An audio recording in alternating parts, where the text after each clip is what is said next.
Hi, I'm Philip Wilshire, and you're watching a podcast where nostalgia comes alive. It's Jake's Happy Nostalgia Show. Roll it.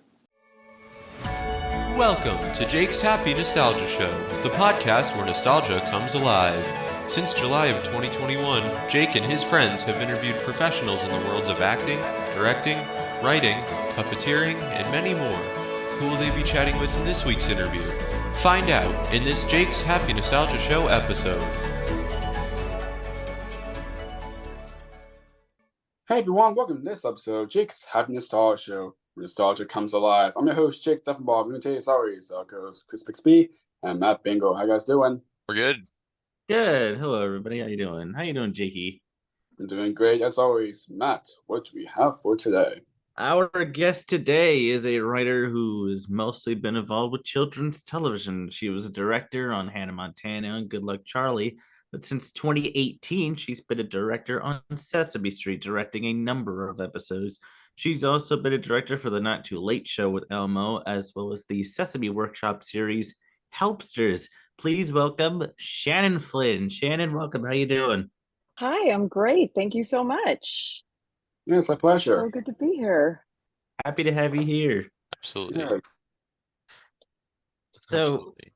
So we know who you are, and I kind of introduced you a little bit. But in your own words, would you care to introduce yourself and kind of tell what you do? Absolutely. I am a director at heart from the time I was 19 until my current age. You can look it up if you really want to know what that is. I started in theater, and the first time I directed a play, it was on. There were so many other things that I thought I was going to do, and then that was it. I worked in theater for a long, long time. I went to grad school and got my master's degree in theater, and then somebody in one of my classes at school talked about working in television, and then that seed got planted, and I realized how much I loved television and sitcoms and comedy. So moved back to Southern California where I grew up and launched myself into this career. How I knew how to get to Sesame Street. Is that the best way to put it? Anyway, I worked, I had never worked with puppets before, but then it seemed like if I look back at the trajectory, I started little by little working with puppets occasionally, and then it culminated into two big moments. One was working on a show for Nickelodeon called the Thundermans. Oh, yeah, I love that show. Yes, I remember watching that show, yeah. So Dr. Colosso is a puppet. He's puppeteered by the Kyoto brothers, who I was geeking out on because they did a show called Team America World Police. And working with that team was incredible. And then also I knew somebody who worked on a show called Mutt and Stuff, which was a Yes, oh Marty my Krofft gosh, wow. show. Yeah. Nice. Yes. Nice So, attribute.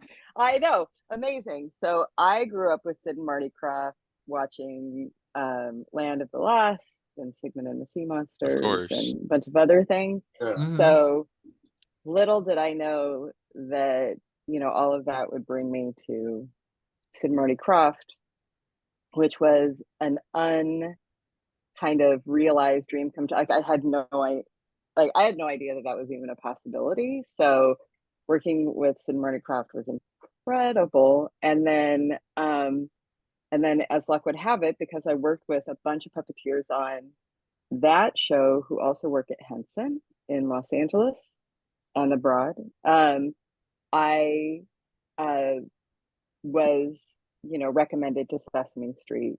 And I grew up watching Sesame Street.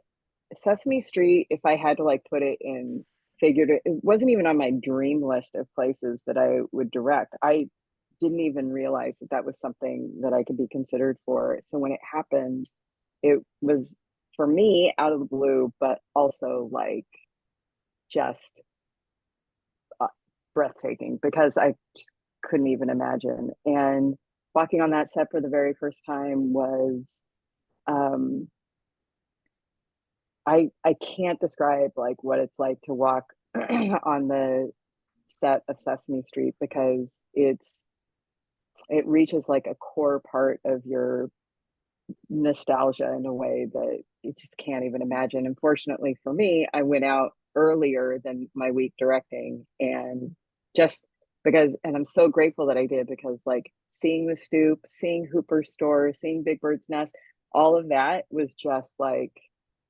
it took my breath away. So so grateful I got to do that. An amazing group of people, and an incredible team of obviously performers and producers and writers, and like just to be a part of that was, there are no words. So fortunately I must have done a pretty good job, because then they invited me back, and I've been back every season since. And then they've trusted me with other shows that they've launched, and it just never ceases to amaze me that I get to be a part of something so historic. So that's kind of, but yes, Hannah Montana, Good Luck Charlie, Jessie, Bunked, Bella and the Bulldogs, Nikki, Ricky, Dickie, and Dawn, all of the things between Hannah Montana and Sesame Street. It's been a wild ride for sure. Oh yes. Uh, Absolutely. And since you mentioned Mon stuff, we actually previously interviewed Calvin Milan on Calvin. Yes, that's right. Yes. He was so much fun to work with. And when he was we were in a scene and his dogs were on set. So I like snuggled his little chihuahua while I was directing. It was amazing. Taco. That's great. Yeah, he's amazing. So wonderful. So before having a career as a director, how did you grow up, and what was your childhood like? I was an avid television watching kid. I have no family in the industry. I have no family like that works in any aspect of production or in Hollywood or theater. I saw a production of Annie when I was in single digits, and I didn't know that was something kids could do. So I like had this dream that I was going to be Annie, which is a musical for those who don't know. And then from that point forward, I guess it was always just kind of like something that stayed in the back of my mind. But I loved watching anything any comedy that was on television. I loved watching like reruns. I would come home from school and like throw on the television and watch like reruns that were intended for adults. And I loved every single one of them. But like I grew up in Southern California. I was a beach kid. I, was a lousy high school student, like seriously bad. And then blossomed when I got into college. But like I had a pretty rocky childhood, which is probably why I escaped a lot into television. So that's kind of the very basic version of where I came from. No, I'm curious. Did you have any favorite sitcoms you watched as a kid? Yes. I loved the Brady Bunch. Of course. Classic, yeah. Yeah, and I am very proud to say that I was too young to watch the Brady Bunch when it first aired. So everything I watched was in reruns. I loved Looney Tunes cartoons. Oh yeah. Bugs Bunny, anything on Looney Tunes, Tom and Jerry. Also, as I said, like Sid and Marty Krofft. But probably my favorite sitcoms at the time, like they kind of changed, but like I loved Happy Days and I loved Laverne and Shirley, and then later I loved Family Ties and The Facts of Life And then, like, am I allowed to say, at the time, before we all knew what was happening, I loved The Cosby Show, and I loved Different World, and like as we went into the 90s. And then I started a theater company with my husband, and then kind of my television viewing took a backseat to making theater. So it was I kind of missed a lot in between, but I loved like the X-Files, and I loved Twin Peaks, and so yeah, like that was kind of the roots of where I found my television shows, which came in handy a lot later in working with a lot of writers who had worked on those shows as junior writers or as PAs and stuff like that. Because if you have a really like deep knowledge of what those shows are, it's like it was incredibly valuable to be able to like start and sustain conversations with people about the work that they had done. Yeah. So it was cool. Nice. Mm-hmm. Awesome. So, do you remember your first directing job? Oh, 100%. Like, was Hannah Montana. I was 7 months pregnant with my first child. I had booked the job. My mentor, Lee Charlotte Schemmel, who is, she's not past, she's an incredible director and has worked on a variety of shows that, like The Nanny, and she was like the pilot director of Nanny, and she worked on that show. And for me, she worked on Family Ties, and she worked on a lot of shows that I grew up with. And then I asked her if she would mentor me, and she agreed. And then together we worked on like Arrested Development and the Bernie Mac show and a bunch of other things, Gilmore Girls. And so she directed the pilot of a couple of key Disney shows, one of whom I got to work on with her as her assistant. And one of them, she directed the pilot of That's So Raven. And she directed the pilot of The Sweet Life. Okay, yeah. Yeah, and I got to work with her on that. But she also directed the pilot of Hannah Montana, and I was her assistant on that. And Hannah Montana got picked up to series, and she helped facilitate me getting that first directing gig. And so the executive producer wanted me to be there to like watch the other directors work so that they could feel comfortable with me as a director. And so I shadowed a lot of directors on Hannah Montana. And the acting coach, who I knew from before, couldn't maintain her. She had to leave in order to go to another series, and they were looking for a new acting coach on set, and I just happened to be there, right place, right time. And they asked me if I would be interested, because the kids already knew me and they were comfortable with me, and so they asked if I would be the acting coach, and I said yes. And so I got to be the acting coach for the series when I wasn't directing. So when it came time for me to direct, it was pretty deep into the series already, and it was bonkers. Like, it was pure adrenaline for 5 days. And if I vaguely recall bits and pieces, but like as a whole, the sharpness of my memory then is really just more about pure adrenaline for five days straight. But it was like it was incredible. And Miley and Emily and Mitchell and Billy Ray, and they were so great, Jason, and they were so supportive, and the crew was so incredible. And it was the episode where Miley had her first kiss, so that was really Oh, yeah. amazing with Jake Ryan. And so yeah, I just it was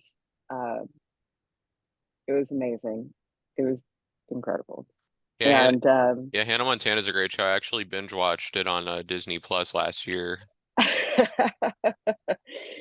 I love working on that show, and when I watch it now, it just since I was there for all 101 episodes. There was one episode where I wasn't one day of one episode that I wasn't there for filming, but I was there for every other episode, Oh my God. every day. Yeah, it was amazing. It was amazing. Uh, It was amazing. yeah, I know you also got to direct a bunch of other Disney Channel shows, including Good Luck Charlie and Jessie. What were those shows like? So much fun. Like when you get a group of talented people who know how to write well, not just for kids, but just good comedy. They can write, because Disney has pretty strict like standards and practices. I don't know if you're familiar with what those are, but basically Yeah. it's like, yeah. So like you can't, there are certain things that you can't do because kids might imitate that behavior, right? So Mhm. it takes a really, really solid group of people, a team of people, to like come up with alternative things that are equally funny, that are still kid friendly. And so when you have people like the writers on Hannah Montana were also writers on a variety of sitcoms, like especially really, really high quality network sitcoms like uh oh my God, brain, please. It's because I'm so nervous.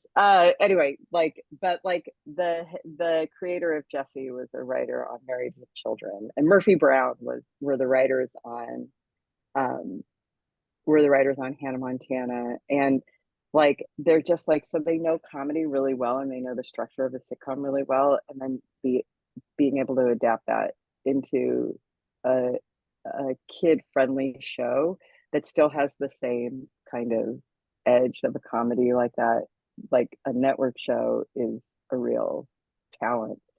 And that's what I found in working on those Disney shows, is that there's always this constant reminder that even though this is a kids TV show, parents have to watch it too. And that like you kind of have to trust the kids are going to get comedy, and you don't always have to go for the cheap laugh, although cheap laughs are very funny too.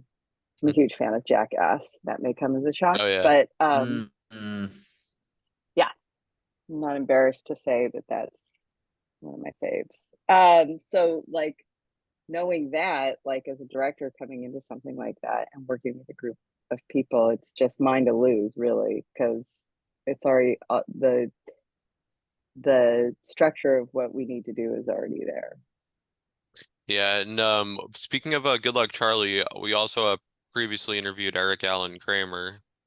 Oh, did. Eric. Yes, we did. Yes, Such a lovable Sweet guy. I love that. guy. He Love was that guy. Oh, wonderful. he's wonderful.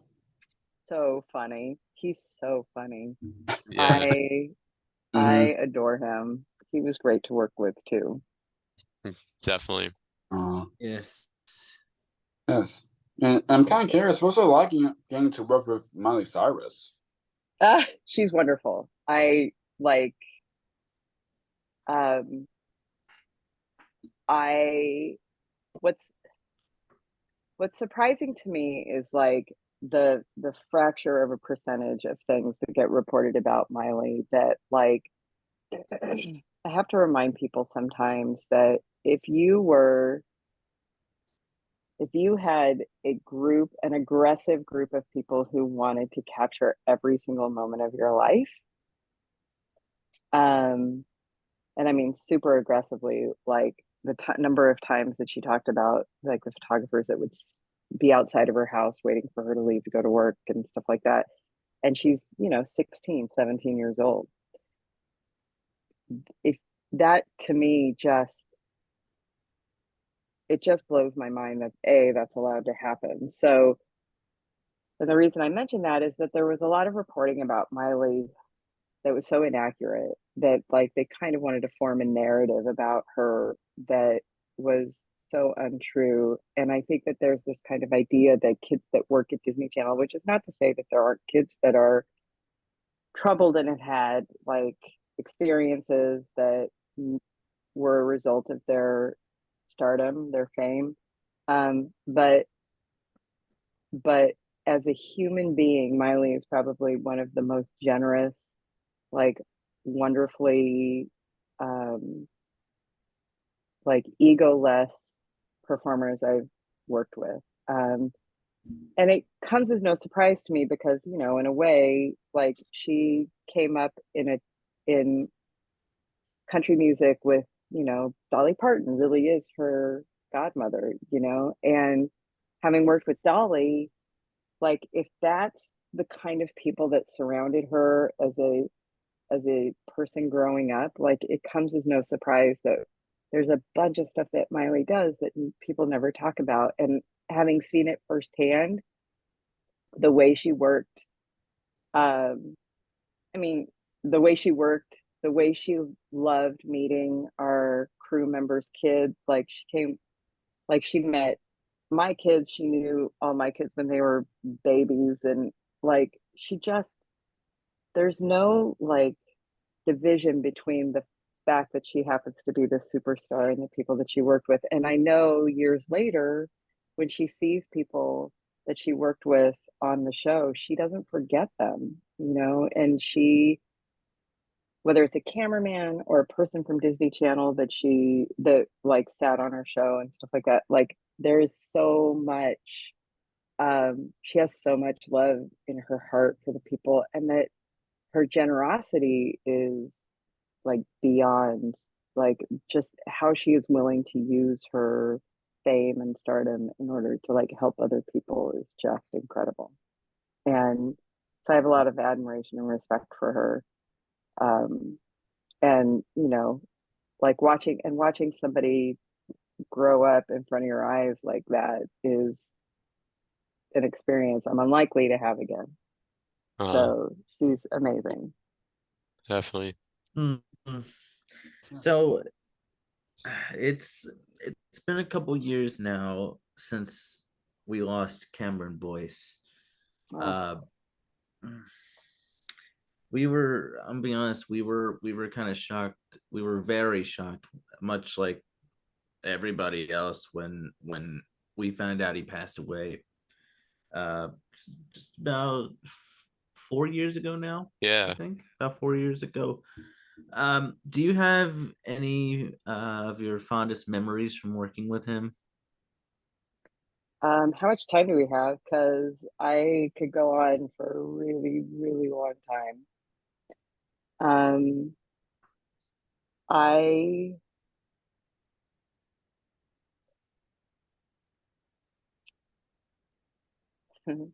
my fondest memory is working with Cameron on Liv and Maddie Oh because yeah, that's right. Yeah. he got to play this character called Krog, whose name was Craig, but because he was now going to be a famous magician, he changed in the story he changed the pronunciation to Krog. And getting to work with him on that, like both of us outside of, because I was the acting coach on Jessie too for 2 seasons. And so I got to know all of those kids too. And so Cameron and I had a fun relationship, like on set too, just like, you know, it was incredible. So like getting both of us like outside of our comfort zone, like not comfort zone, he was comfortable wherever that he was, or at least he projected that. So like getting to work with him on a character that was not his character, it was not Luke on Jessie or the other show he did for Disney Channel, the title of which is escaping me, but Gamer's Guide. there it is. He had so much fun because he got to be like such a weirdo. If you haven't seen that episode, I highly, highly recommend I know, your yeah. listeners. It's a great episode. It's so funny. He is so so funny and so good, and it's just a testament to his talent. And he was on Good Luck Charlie too, like before he was on Jessie. Oh wow. He it's like Hmm. a bit, it is a bit part that the mom on Good Luck Charlie, Lee Allen's character, there's a talent show at the hospital, and instead of like using her actual children and family in order to be in the talent show at the hospital, she like hires these ringers to be her family, and Luke plays her son, not PJ, but anyway, and he's so funny, and it just showed his talent because he could sing and dance and act. And so anyway, but going back to my fondest memory, working with him on Liv and Maddie was by far one of the most fun. That was absolutely the most fun I ever had, like working with him. And he too, like Miley, just so generous, so humble. And it's that I was devastated Yeah. when I woke up to that news. Yeah. Mm-hmm. So you also got to direct the show Austin and Ally. Can you talk about Yes. working on that show? Yeah, that was um that was again an incredible group of writers, an incredible team um of actors and crew.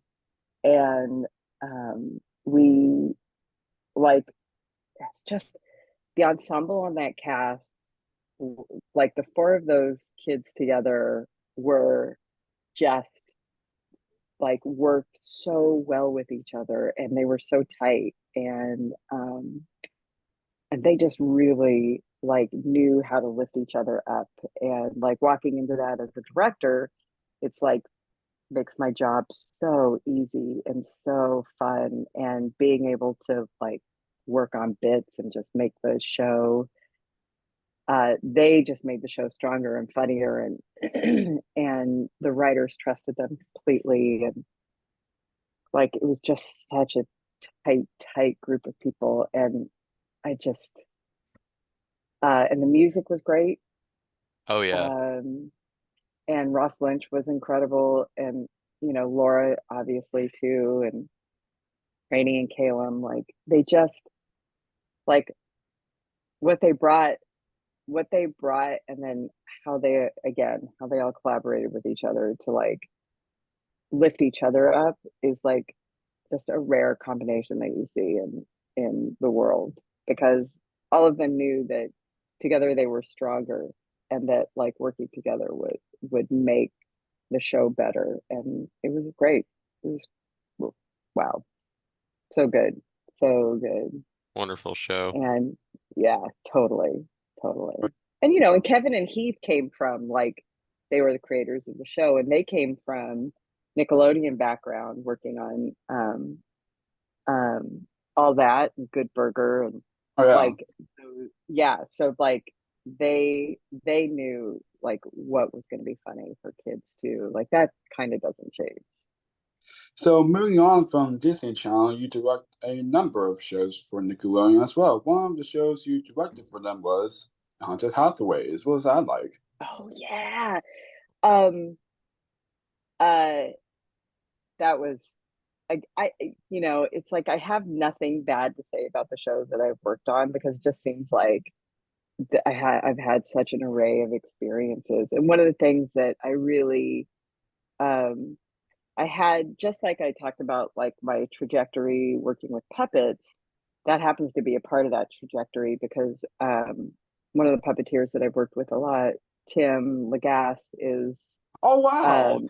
yeah, Love Yeah, Tim. Tim came on that show and worked, and of course Tim and I worked on Helpsters together. But he came in, if you watched Haunted Hathaways, there's an episode where where one of the characters turns into a teddy bear, or his ghost gets projected into a teddy bear, and Oh yeah, Tim puppeteered that teddy bear. And he taught me, so like there were just things that I didn't know that I was going to need to learn for later, like how do you hide a full human being, an adult-sized human being, in order to be able to have them puppeteer and make it look good, right? Like that kind of stuff. I never in a million years would have thought that would be information that I would need moving forward. But the universe had other plans, and so Tim taught me so much. And for the Haunted Hathaways, I really, really, really got to hone my visual effects skills. I had lots of bits and pieces of visual effects up until that point, but then working on that show, there were so many visual effects because you're working with ghosts and you have to float things and you have to turn, there are just so many different types of visual effects that went into making of that show that I had to realize all of the bits and pieces of things that I had worked on, and all of them came into play working on the Haunted Hathaway. So it was an incredibly technically complicated show that was great, and another group of people who were all there that were so supportive and helpful, and everybody was just working with each other to make that show stronger every week. So it was great. Yeah, it was very short-lived too. It didn't really last very long. Yeah, 2 seasons, I think. Yeah. So yeah, unfortunately, because I thought it was really, and this is before streaming really kicked in, so it's one of the reasons why a show like Bunked has been around so long is because Netflix ran Bunked, and reruns Bunked. Yeah, and it's doing really well on Netflix. Oh yeah, a huge audience, and so that's why they're going into their 7th season or something like that, which is unprecedented. They broke the whole Disney Channel thing where a show gets either 3 seasons or 4 seasons at most. Seasons. That's right. Or 65 or 100 episodes, something like that. Yeah. Or they changed the idea of it. Sweet Life became Sweet Life on Deck. So then you kind of extend the show and still maintain that 3-season structure, but then you just make a new series, but with all the same characters and just set it in a different place. Raven's Home has a similar thing. Raven's Home did their 3 seasons, and then, but it's still Raven's Home. They changed the setting, but they also have broken the structure of that kind of Disney Channel 3 or 4 season. Right. Yeah. So yeah, it was a bummer. But what I was going to say was, sorry, I realized I lost my train of thought. But what I was going to say was who knows what could have happened if streaming had been a part of if it had matured on a platform where people could binge watch it and people could watch it more. And I think not that Bunked isn't a good show, just that when you have that secondary outlet for somebody to be able to access the show and build an audience, it makes it definitely makes it it gives it legs and allows it to grow. Right. So you also, going back to the Nickelodeon side of things, directed a handful of episodes for the Thundermans. Oh, yes. A couple years back. Yeah, oh God. More than a couple, but yeah, that was... Yeah. yeah, but incredible. And they're making a movie. They're making a Thundermans movie, or Yes. made. Yes. Yes. I'm sure it's in post production now, but yeah, they made a Thundermans movie. I I'm know, glad they really got great those that they're characters coming back back. together. Yeah. Yeah, yeah, so much fun.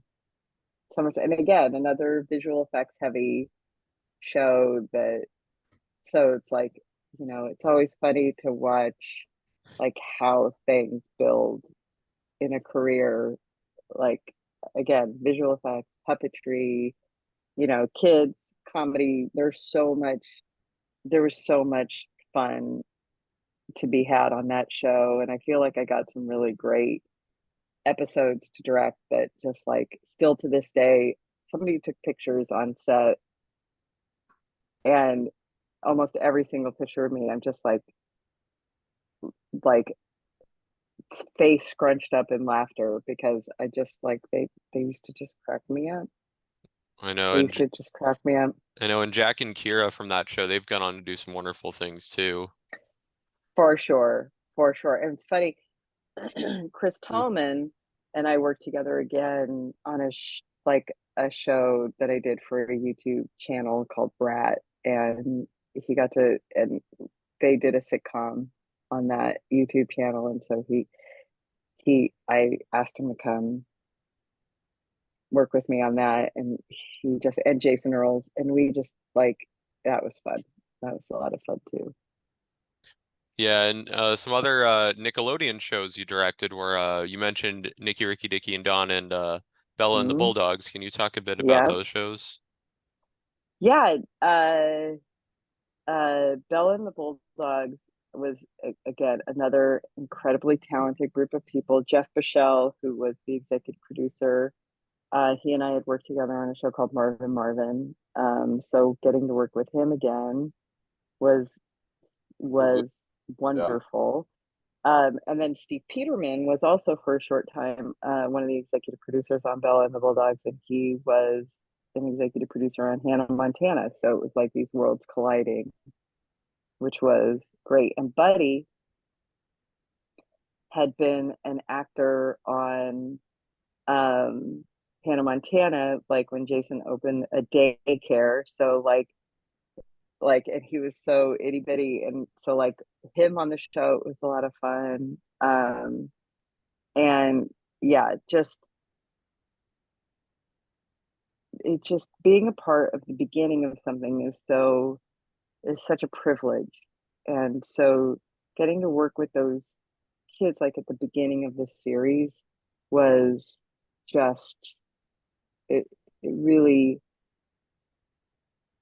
it's such a wonderful experience to get to like help them develop their characters. Or there are things that I never even considered, which were like, oh, you have to pick the locker that they're going to have in the hallway, right? So it's like, and that's the locker for the rest of the series, unless the school burns down, right? So it's like having them help pick things like that is just like, it's so wonderful to like get to be a conduit in that way, to be like, hey, we're going to pick a locker for you. I know it sounds silly, but it's like, this is the school that this is a comedy that takes place in a high school, so it's like, what would be in your locker? And they were so like open and thoughtful about the way that they were choosing things. And so it's like, would your lockers be right next to each other? Would they be three down? Like, how, and also what's good for camera, and like just being able to like teach, in addition to, some of them obviously have lots of experience, but some people don't. And being able to be a part of the teaching of like why and how things work. And occasionally I get to work on workshops with Disney Channel when they're about ready to launch a series, and I get to talk to these kids about like, hey, this is what a boom is. Like, some kids, even though they've already been directed and participated in a pilot or maybe a day play or something, that like talking about like the nuts and bolts of the way production works is really great. And I feel like that was part of my experience at Bella. I mean, Nicky, Ricky, Dicky, and Don was like a whole different experience for me.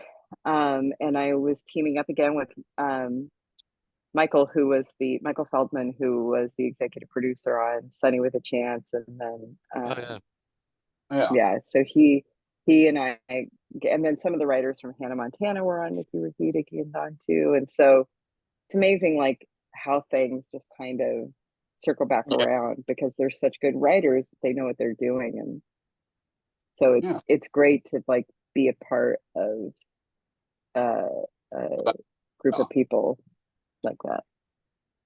Absolutely. Absolutely. So now kind of moving on back to Sesame Street. I know you talked about this a little bit earlier, but what was your first day like kind of getting to, work with everyone for the first time on that show?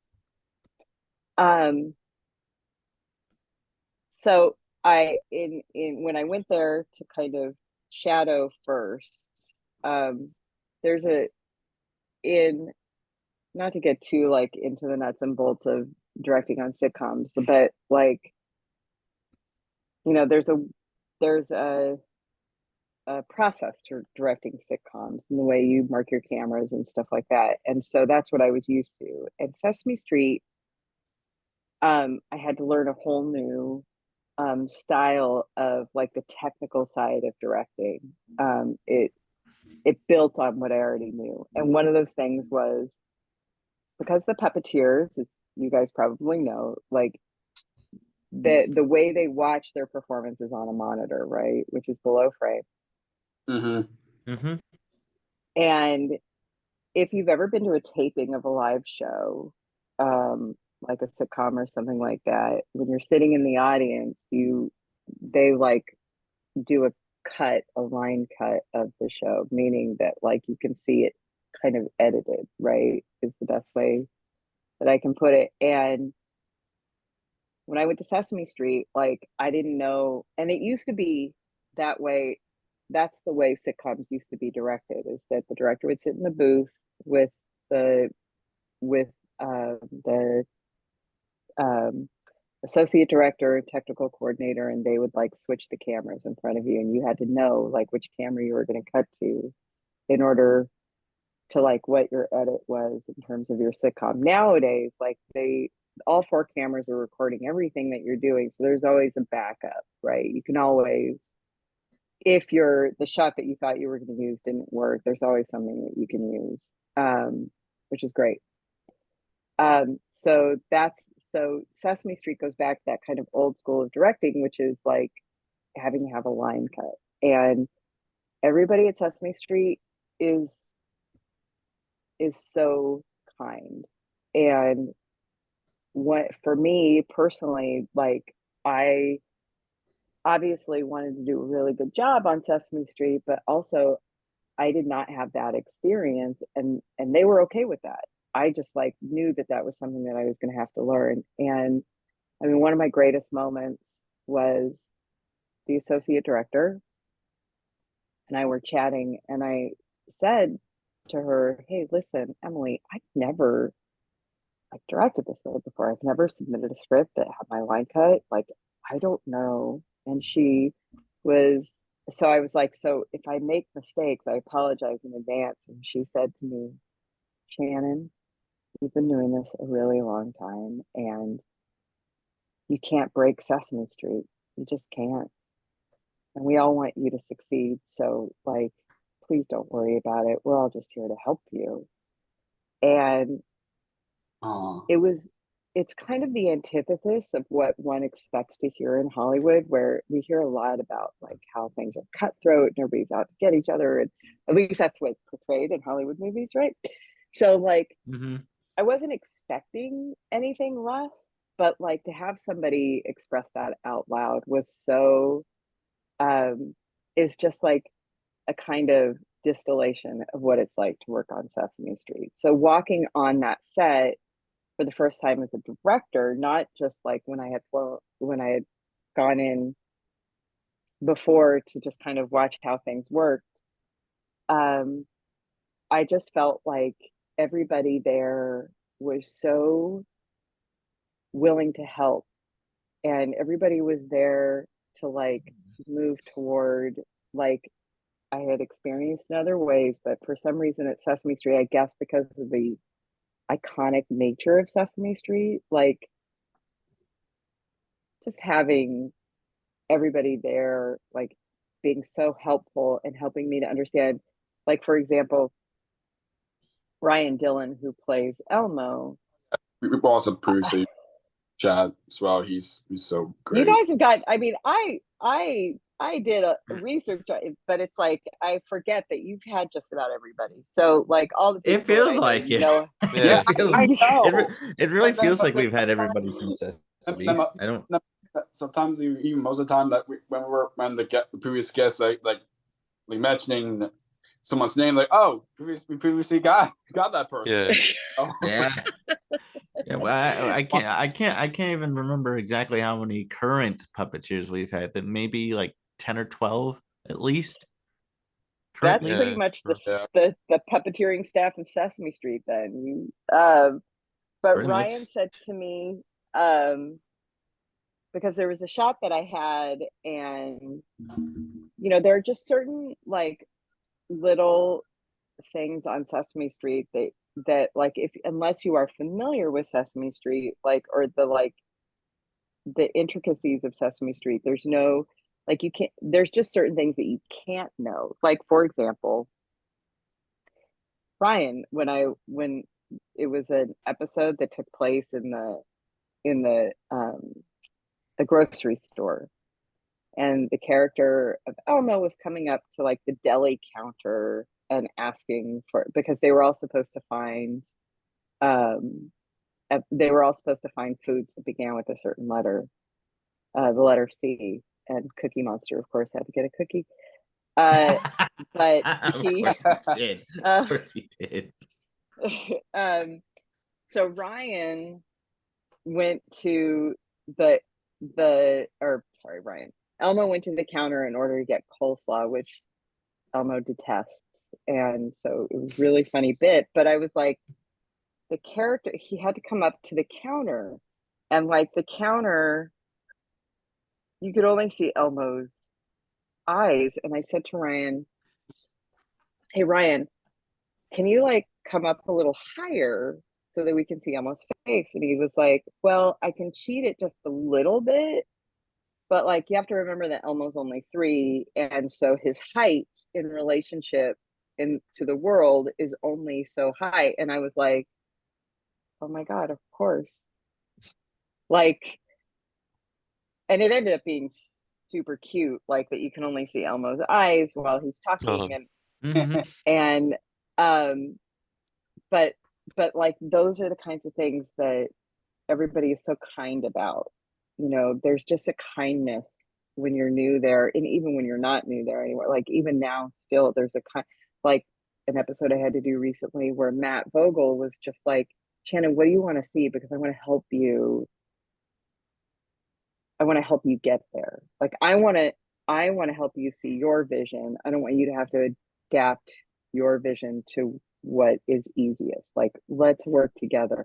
And that's just the whole vibe on Sesame Street, is like, if you're a director who's never worked with puppets before, or if you have a like base knowledge of what to do, but like there are obviously certain things you can't do, but there are things that every puppeteer I've ever worked with will do everything they can in their core to like make your vision a reality. And if they can't do that, they will find a way to get close, or, as is often the case, they will find a way to make it even better than anything you could have possibly imagined.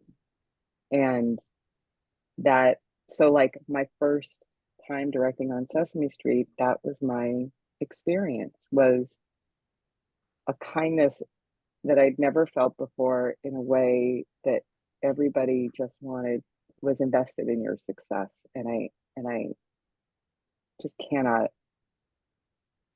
say enough about it. And at the end of my week, Marty Robinson, who is just like embodies all of that kindness. I had a really good week. It went really well. I got to work with these puppets that I had grown up with that was just so beyond words. And Marty Robinson at the end of the week said, well, Shannon, we're dysfunctional, but welcome to the family. And hearing those words come out that of sounds Marty's very much like mouth, Marty. Very much like Marty Robinson. Yeah. And it's true. It's true. I have never in my directing career heard something more magical than having those words said to me at the end of an incredible week working on an iconic show that just felt like magic from moment one to that moment. Like, just couldn't even. And then I was invited into the Muppet Lounge to hang out with the Puppeteers, just like, Oh, cool. it just like that's bask amazing. in all of that like incredible energy. It was a life-changing, like down to the cellular level of life-changing experience. So so that's my experience on Sesame Street, and that those feelings have not changed after like all the wonderful times that I've had. It just really is such a privilege to be a part of that show. I hope I never lose that feeling ever. Anyway, sorry, I'm waxing all nostalgic and like. That's okay. No, it's fine. It's totally fine. Like I said, we've had what, about 10 or 12 current puppeteers at Sesame now, I think. Let me think.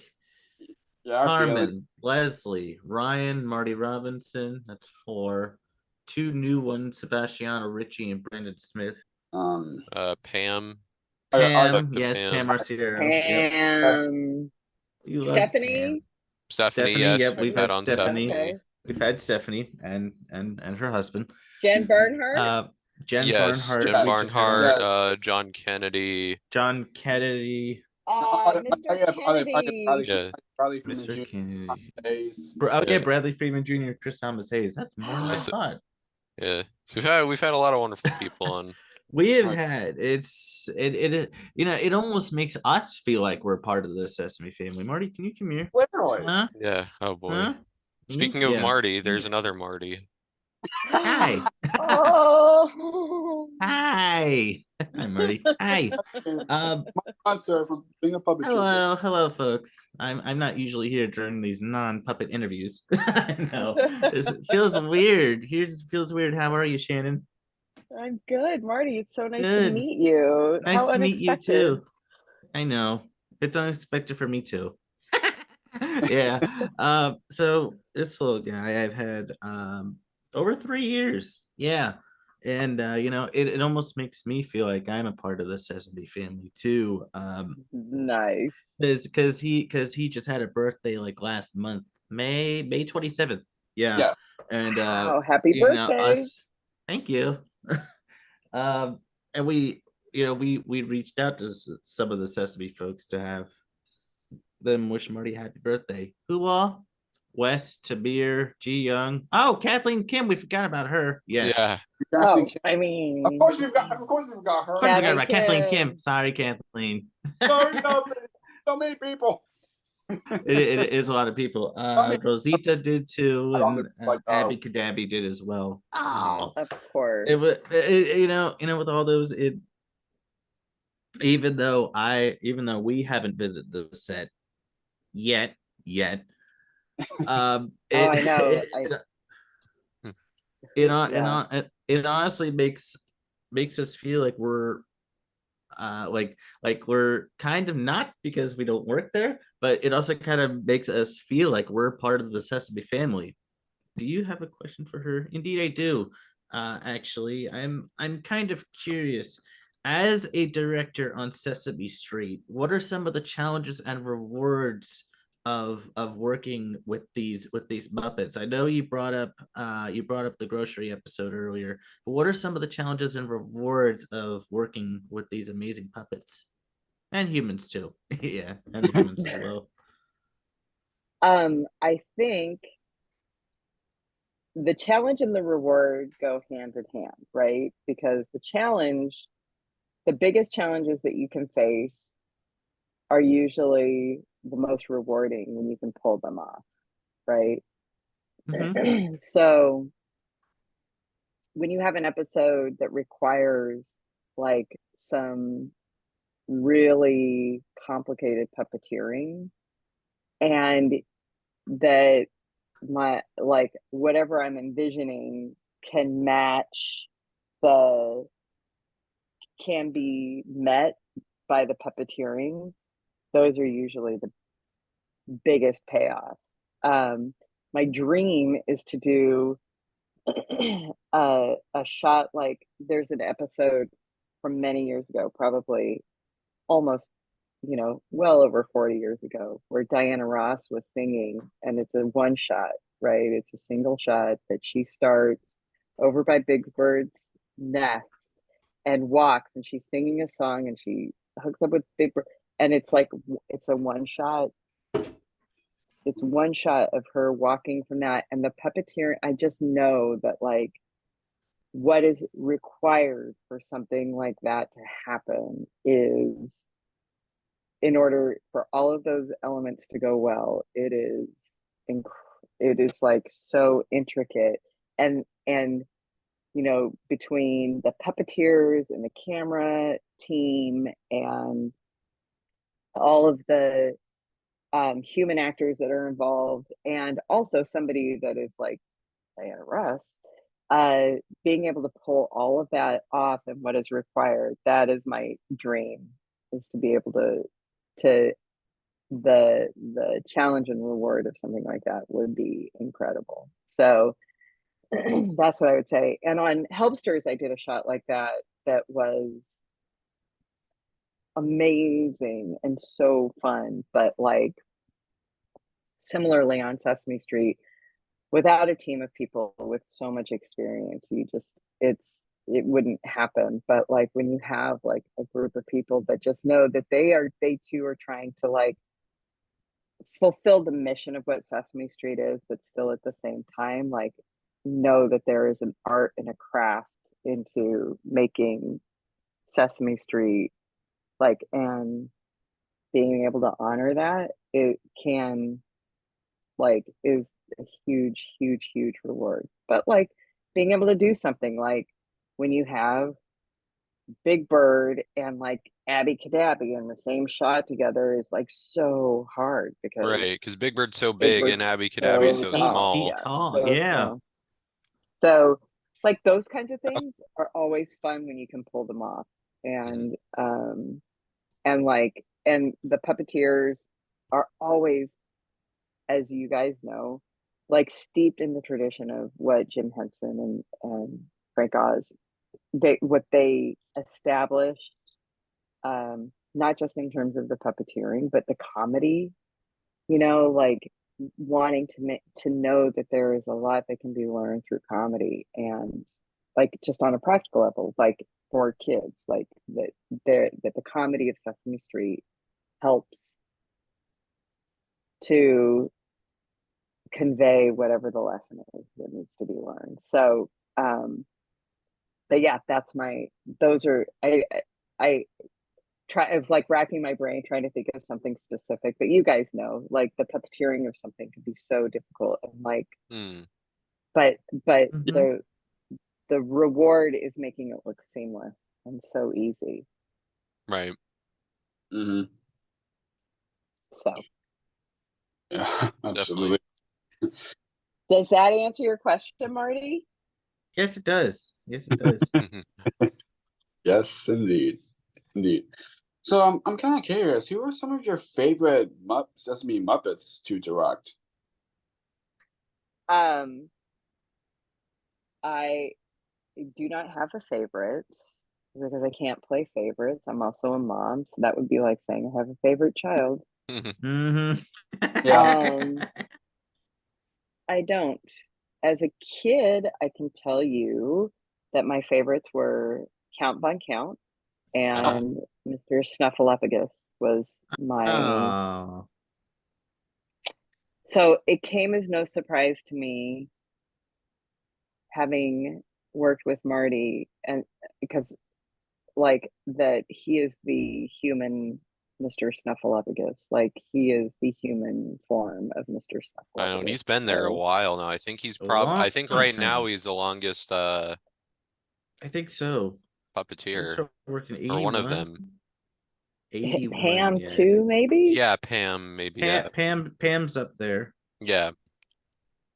Some of them have been there for a long time. Many Yeah. years. Yeah.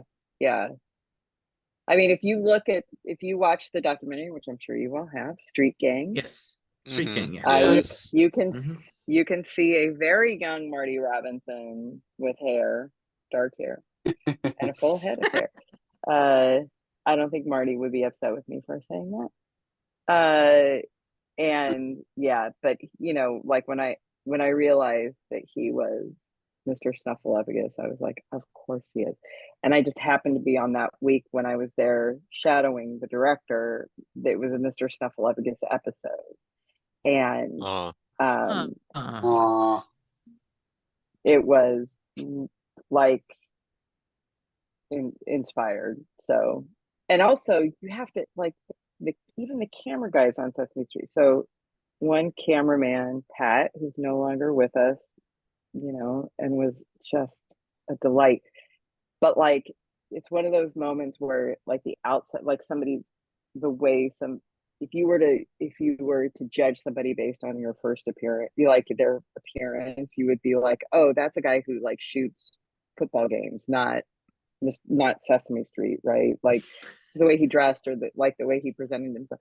Anyway, was like the nicest, most delightful, joyful, like just so exactly the kind of person you want working on Sesame Street. And I remember that day, Pat was at his camera and they were trying to take Mr. Snuffleupagus off stage. It was like a community center part of the shot, and Marty was trying to leave. Mr. Snuffleupagus was trying to leave, and Pat's camera was in the way because he was talking with the associate director about the next scene. And then you hear this, excuse me, Pat, do you mind moving your camera so I can get by? And Pat was like, oh, sorry, Snuffy, and like moved his camera. And then Pat turned and looked at me. This is my first day on set. Pat turned to look at me and he was like, Mr. Snuffleupagus just talked to me.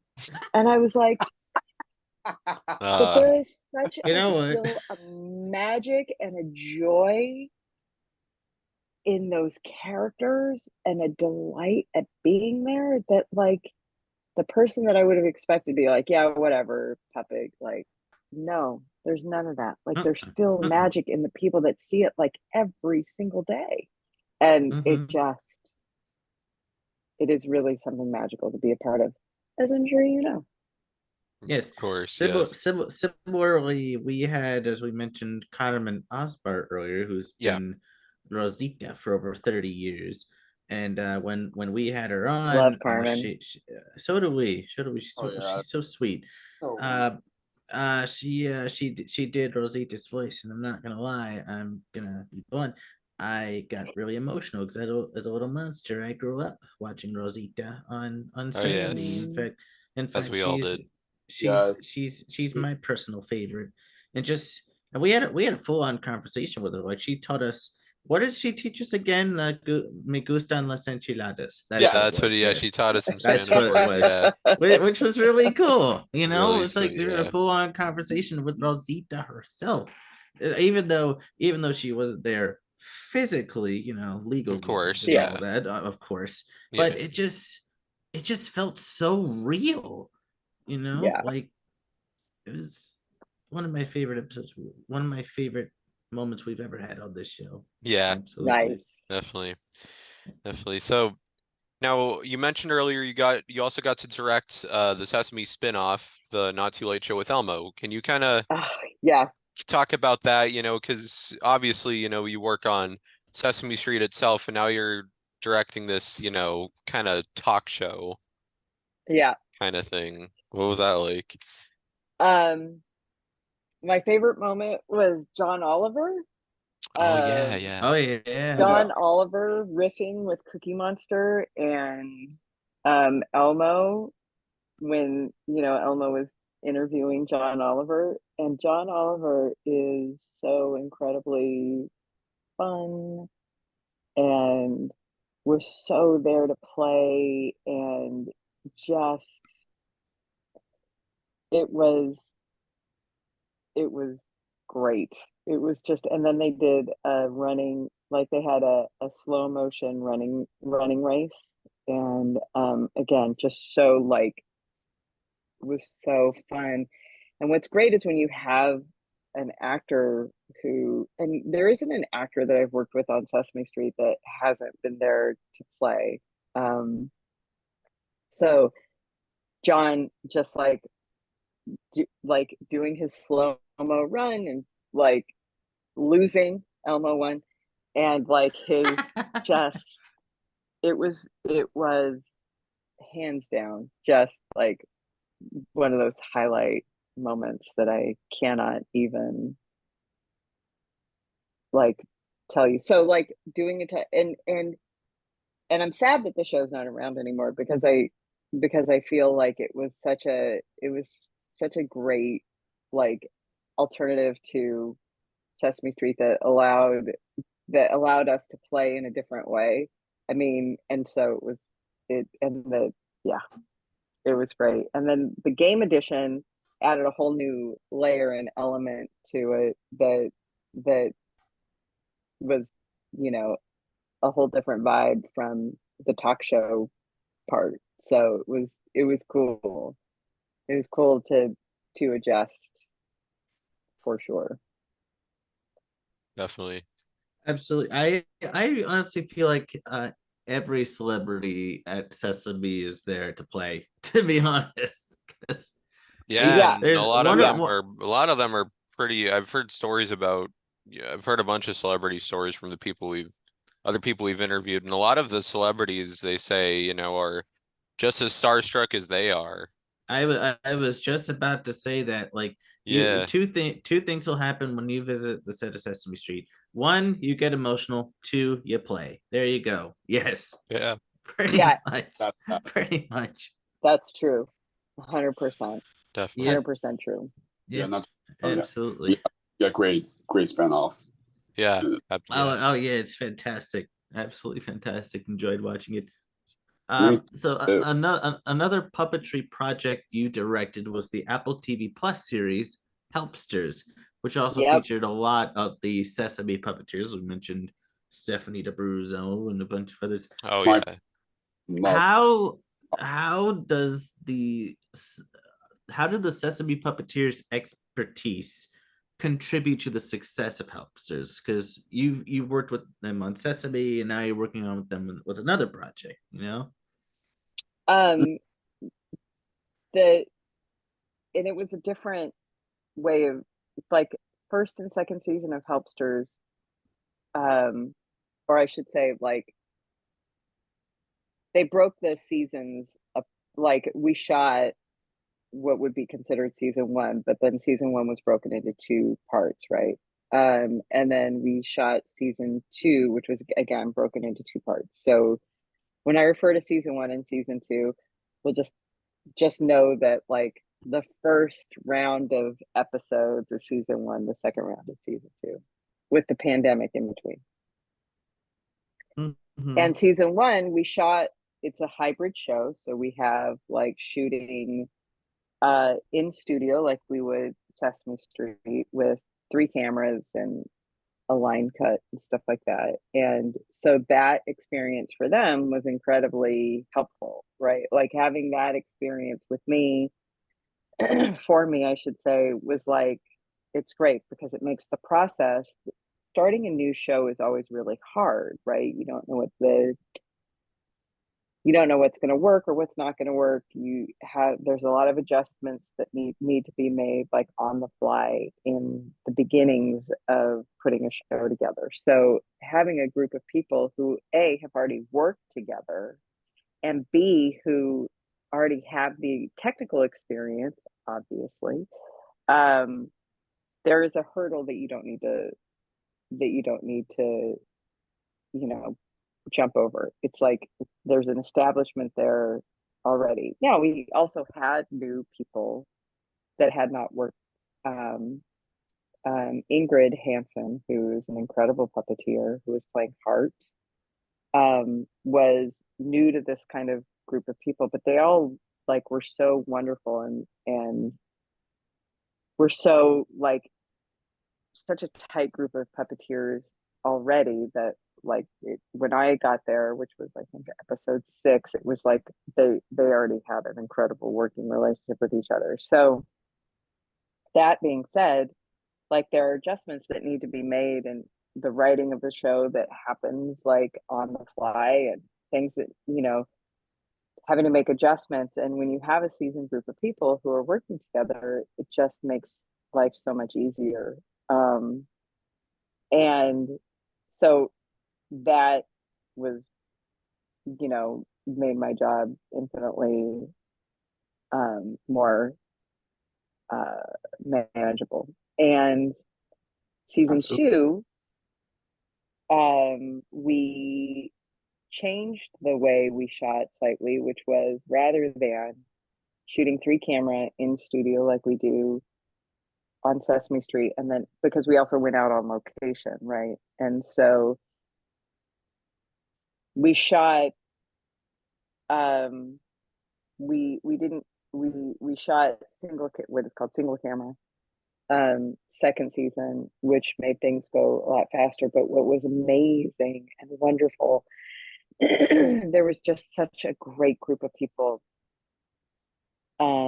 great crew, writers, obviously puppeteering family in season 1, and a lot of the people who were behind the camera came back for season 2, and like the art department came back, or camera department came back. There were just like people who work on like feature films that could definitely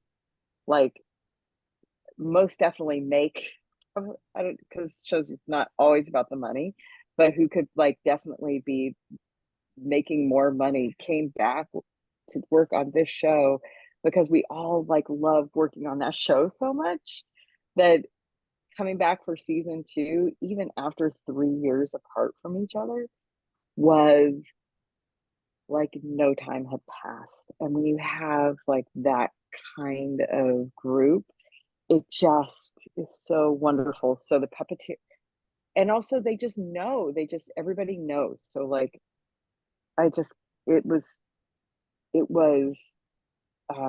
seamless. And so working with those puppeteers on Sesame Street, and then also working with them on Helpsters, and then Tim Lagasse, who worked on Helpsters, and obviously he and I had worked together before. I mean, it's just I don't know. It just it's so great that there's already a connection and a bond there that just knows that we can push each other to take more risks and do more, because there's already a trust there. So I don't know. I think that definitely makes it definitely makes the show open up in ways that you probably didn't see possible. Right. Yeah, absolutely. I hope so. Amazing show too. Yeah. Yeah, for awesome. sure. So, to anyone watching or listening, what would you like to say to those who have supported you in your work throughout your career? All I can say is thank you. There's I never thought that something like this would ever be possible, and I have a family that loves and supports me. And, sometimes I live in Southern California and sometimes I need to be back in New York for long periods of time. And I just owe a lot to, the because people keep watching, we can still keep making these things. And, so for me personally, having a family that like is invested in my success is like so helpful. And, in the for the audience who still watches, your that continued support makes our job, my job, possible. And without that love and and those eyeballs like watching and supporting the things that we do, we just can't. It keeps the spirit of Jim Henson alive. It keeps the spirit of puppeteering alive. It there is so little out there that can compare to like the way that a person connects to the Muppets, to the puppets that we get to see on screen. And it is an art that cannot be replaced with anything else. So by you guys being able to do what you do and like continuing to like keep, keep the passing the torch and keeping things alive, it allows us to do what we do. So thank you. Of course. A pleasure. Mhm. Absolutely. Yes. So if people would like to connect with you, where can people find you? I am a very private person online. I do have a website, but it's to be updated in the worst possible way. But like it, I am the best way to connect with me is keep watching the shows that we make. I love what I do so very much, and there's no better way to connect than just keep watching those shows and keep Right. them alive and Yeah. keep the numbers up so that they can continue to be made. Yay. Absolutely. So Then- this Fine, last question. Yeah, and funny enough, Yep. that we're doing this yesterday was actually our second anniversary. Yesterday, Oh, as of the happy time of recording, anniversary! Thank Thank you. you. 2 Yes. years, 2 years of this show. I know. Wow, It, amazing. it is amazing. So this last question that Chris is going to ask is a question that we ask pretty much every guest. Go ahead, Chris. Okay. Yes, thank you. So, of course, this podcast is called Jake's Happy Nostalgia Show. When you think of nostalgia, what do you think of, or in your own words, how would you define the word nostalgia?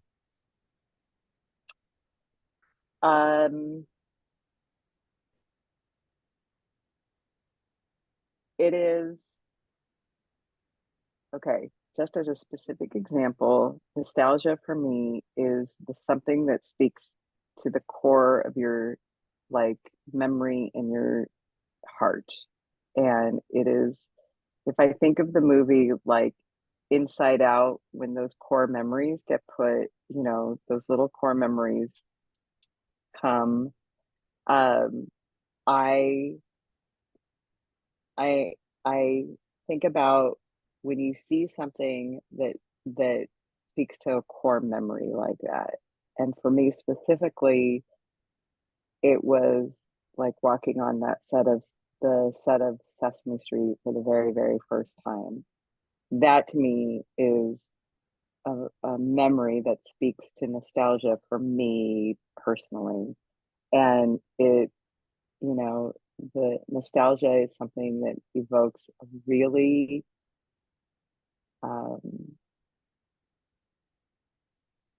a love and a light in your memory bank that cannot be explained in any other way except that it just hits you like a core memory that makes you smile or cry or laugh in a way that like is completely unexpected. Yes, absolutely. Great word sign on. Yes, thank you for that. It means a lot. Of course. Yes, well, Shannon, thanks again. I'll let you know when this goes up. Thank you. Thank you. And you should know, Chris, I live in a part of Long Beach called Bixby Knolls. Bixby Oh, wow. is Wow. a part. So I thought that was hilarious. I was like, I know there's a Bixby family that lived here in Long Beach. So It's probably not his. Yeah. No. Well, it might Nope, be. we're East Probably no. Coast. Probably no. There might You never be. I don't know. know. Yeah. It's an Never know. unusual name. Yeah. Never know. All Yes. right, super friends. Thank you so much. I Thank really you. appreciate it. Thank you. Absolutely. Enjoy the rest of your day. Take care. Enjoy the rest of your week. Thank you. I'll Yes. talk soon, or I look forward to hearing when this is going up. All right. Oh. Bye, Shannon. All right. Bye. Take care. Bye. Bye. Bye. Bye. It's goodbye from us as well, folks. Yes, indeed. It's Yeah. goodbye from us. Yeah, so absolutely enjoyed our time with Shannon Flynn, but as always, this brings another episode of Jake's Happy Nostalgia Show to a close, and to end it off, what do we say, Jake? Keep nostalgia alive. Take care with amazing, wonderful, amazing new episodes coming your way. Absolutely. See you next time. Take care. Bye-bye. Bye. Bye. Bye, everyone. Thank you for tuning in to another wonderful Jake's Happy Nostalgia Show interview. Be sure to follow Jake and the crew on social media and stream the show wherever you find your favorite podcasts. And as always, remember to keep nostalgia alive. Bye-bye.